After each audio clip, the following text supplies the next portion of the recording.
Whoa, yes, today's video is all about death. Now, that might seem very, very depressing. It might make you a bit sad, but death is the topic today. My name is John S. Rhodes of the Rhodes Brothers. Welcome to Greater Wealth Through Mastery. And yes, death is the topic, death and Bitcoin in particular. That is the topic we shall dive into. And one thing absolutely has struck me over the years related to Bitcoin. There are certain people, a certain demographic that seems to be very resistant to Bitcoin, the concept of Bitcoin, what Bitcoin can do.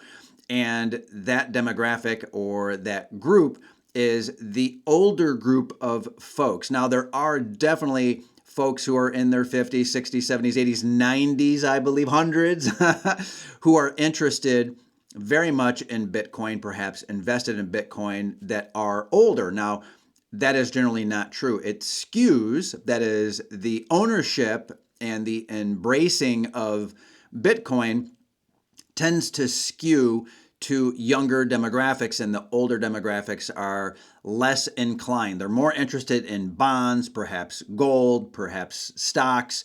The old 60-40 portfolio, 60% stocks, 40% bonds. There's a certain mindset that goes along with and is almost married up to the older demographic or older demographics. And this is very, very obvious because as we get older, we tend to feel more and more conservative about the world. We care more about safety. The risk seems to be greater. We're worried about running out of money in retirement. We also have death knocking away on the door every day, every year that goes by. It seems a little bit spookier and scarier. Now, the interesting thing is that as you get older, it is entirely possible that you should be taking on more risk. If you're interested in that topic, taking on more risk as you get older and why that's important, please leave a comment below and we'll take a look. And I have got some great comments on that and some great material on that. Now, that being said, back to Bitcoin and death. This is what strikes me.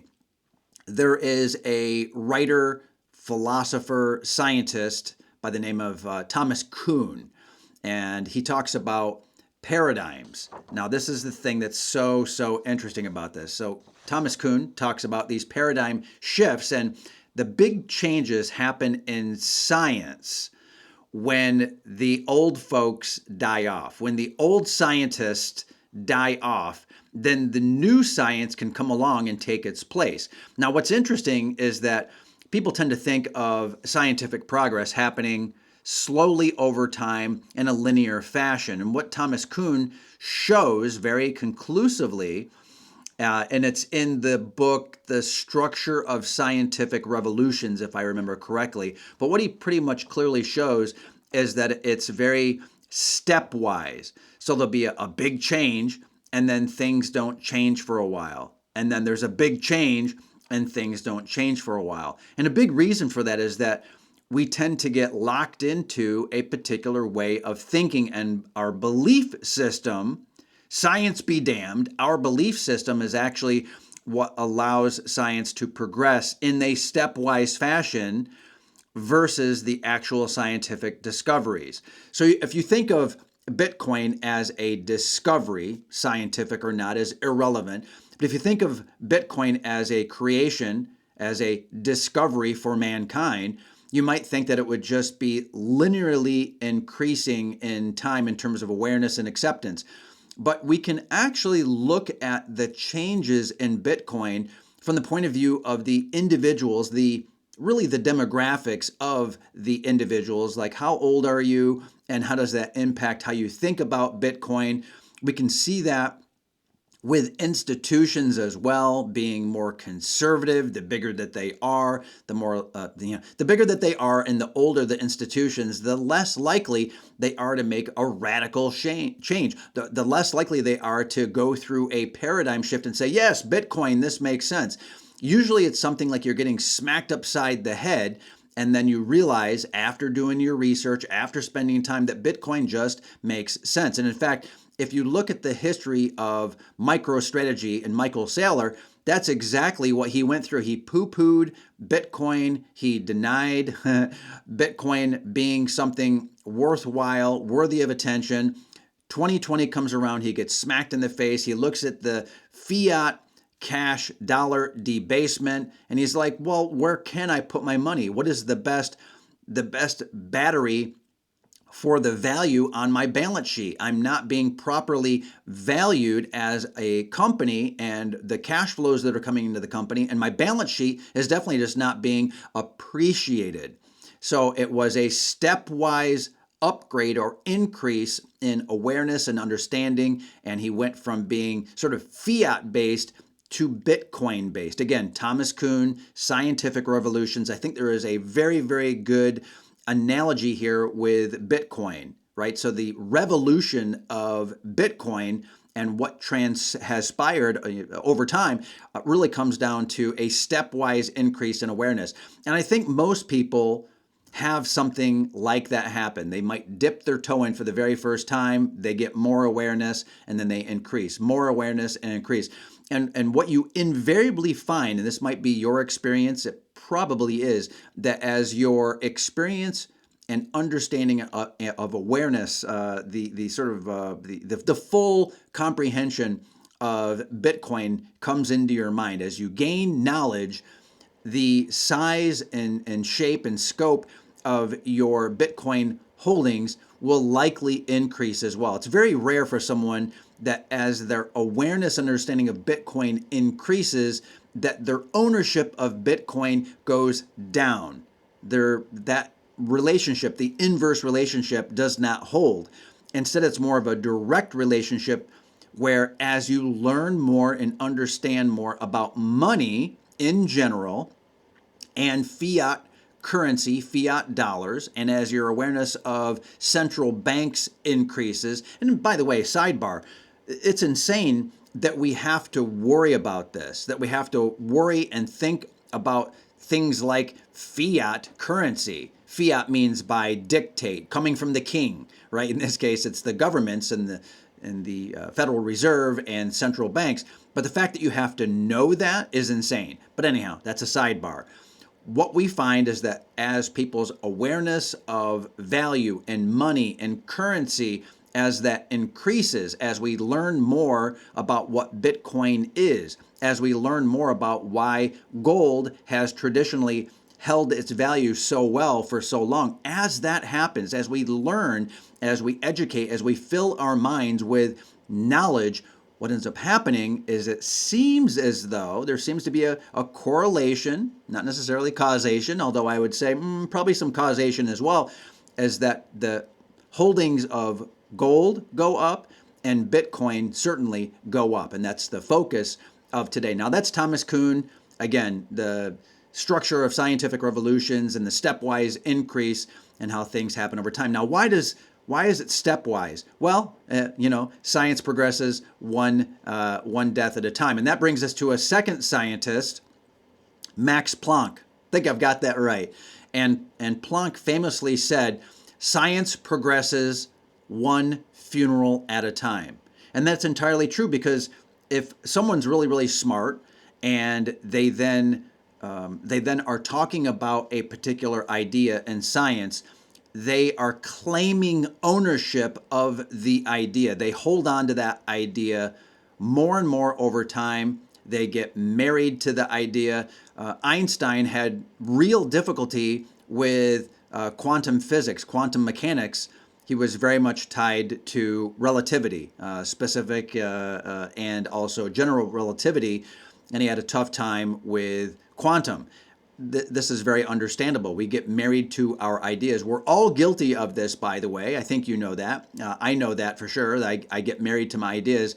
I like to try to have very strong principles and very strong beliefs, but loosely held. And what that means is, as new information comes in, I update my paradigm. I update my way of thinking. If new information comes in and it totally wipes out the the principle or wipes out the key idea, I'm on the lookout for that. And that's one reason why I'm always looking for the other side. And one of the things, there's actually two things I should say here. If we look at this part, if we look at Warren Buffett's former key partner, Charlie Munger. So Charlie Munger said two things. One was, I love that he said this, invert, always invert. And what the idea is you always try to take the side of the other guy. And if you're so good that you can explain the other person's idea better than them, you've already won. Now, you want to be thinking about what the other person in a debate is going to say. You want to understand the principles and ideas that they hold dear. And if you can explain those ideas better than that person, and you don't agree with their ideas because your idea is superior or better, then you've already won. So I am constantly on the lookout for what breaks, what ruins, what destroys Bitcoin. And many other people are doing the exact same thing. They're looking for all the ways that Bitcoin can or would be destroyed. Is it government regulation, choking off the on and off ramps? Is it a technical problem, flaws in the code? Can it be shut off? What about the cost of energy or the cost of transactions? What about government ownership coming in and buying up all the Bitcoin? You know, if that's even possible, right? The jurisdictions, the regulations tied, of course, to the politicians and the countries and so on. There's so many other things I could say. It's a Ponzi scheme. Every single objection I've looked at, and I've really tried to say, this is what's going to or is destroying Bitcoin. And every time Bitcoin comes through. But I'm trying to take the other person's, the other side's point of view, and I've looked at the objections, the problems, as much as possible, and Bitcoin has still stood the test of time. But even though I strongly feel that Bitcoin has a future, it is a strong feeling and a strong understanding, loosely held. I am willing to abandon Bitcoin if something like quantum computing comes along. It can break the encryption and the privacy, and the keys can be put out onto the internet, and Bitcoin collapses because of quantum computing. Well, that's been handled as well, by the way. But if something did come along and breaks Bitcoin, I hope to be one of the very first people to know. I've got my finger on the pulse of that, and I'm looking for how Bitcoin fails nonstop. I'm looking for the death, really the death triggers of Bitcoin. And I think you should as well. If you're interested in Bitcoin whatsoever, you should be looking at all the different ways that Bitcoin can be killed, can die, and how have they been handled? If they haven't been handled and you don't understand how the objections and the ways that Bitcoin can die, if you haven't understood that, your homework begins today. By the way, I'd be more than happy to talk about all of the objections to Bitcoin and all of the ways that I've investigated that Bitcoin can die. But before I do that, please comment in the comments below and let me know, right? Down in the comments below, let me know exactly that you want to hear that, so I can talk about the objections and the failure points and things that could kill Bitcoin. I'd love to talk about that. Again, science, Max Planck, science progresses one funeral at a time.